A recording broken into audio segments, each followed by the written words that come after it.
नक्शबंदी सिलसिला के ये बुज़ुर्ग हैं हाफिज़ मोहम्मद जी रहमतुल्लाह अलैह। इनका बनी आफज़ में ये खूबसूरत आस्ताना है। इनके साथ इसके साथ मस्जिद है।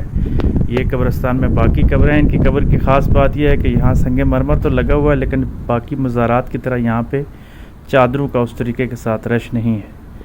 इसके साथ ही ये बनी आफज़ में जी नक्शबंदी सिलसिले के बुज़ुर्ग हैं जिनको मौलवी बाजी सरकार के नाम से याद किया जाता है। इनका असली नाम आफज़ अब्दुल कुदूस है। यहाँ इनके दरबार पे एक ये बात मुझे अच्छी लगी है कि यहाँ पे चादरों का वो रश नहीं है जो मज़ार पे ज़्यादा चादरें होती हैं, बल्कि इन्होंने कब्र इनकी अंदर से कच्ची ही रखी हुई है इसी तरीके के साथ।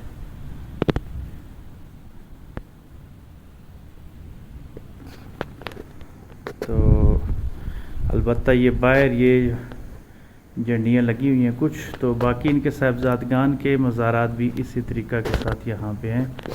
और ये बड़े हाफ़िज़ साहब हैं जिनका असल तुर्बत शरीफ है।